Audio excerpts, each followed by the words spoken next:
नमस्कार फ्रेंड्स, जय जगन्नाथ। आज हूँ डिसेम्बर मास 5 तारिख शुक्रवार। आज केते गुड़िए गुरुत्वपूर्ण खबर को नहीं मु सुशांत आपण मानकु स्वागत करुछि NH news Odia channel. Video को स्किप न करी शेष जाए देखंतु एवं एही भली नुआ नुआ खबर जानिबा पई आम चैनल को सब्सक्राइब करि नियंतु। तबे डेरी न करी चलंतु खबर आरंभ करिबा। फकीरमोहन कॉलेज बा एफएम कॉलेज घटना सौम्याश्री परे एबे पुणी भुवनेश्वर उत्कल संगीत महाविद्यालय आसिला संगीन अभियोग। परीक्षार भल मार्क और हिरोइन कराइदेवा प्रलोभन देखाई फेवर मागिले ड्रामा अध्यापक। खारबरनगर थाना पुलिस तांकु गिरफ करिछि। छात्र छात्री विक्षोभ। ओडिशार 30टी जिले में मातिचंती बाली और खणी माफिया। लुटि नेउछंती बाली और पत्थर। सरकार आदाय करुछंती जरिमाना।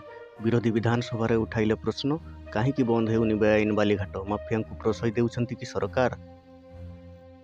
बारवाटी रे आज सकाळ 9टारू ऑफलाइन रे टिकेट बिक्री आरंभ हेबो। रातिठू लागिछि प्रबल भिड़। सारा ओडिशारू हजार हजार क्रिकेट प्रेमी आसिछंती बारवाटी सामना रे प्रबल भिड़ करुछंती। थंडा काकर को खातिर न करी क्रिकेट प्रेमी को राति सारा अपेक्षा। बारंबार खबर प्रसारण पर मध्य संबलपुर और बरगढ़ रे सुधुरुनी मंडीर व्यवस्था। चाषी हंतसंत हेउछंती। हजार हजार बस्ता धान स्टॉक होई रहिछि।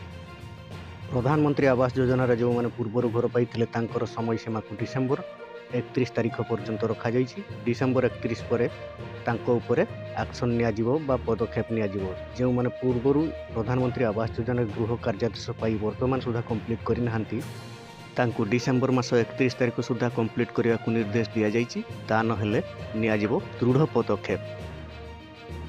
ये थिला आजिर अपडेट। एही बडी नुआ नुआ अपडेट पाइबा पई हम चैनल को सब्सक्राइब करि नियंतु।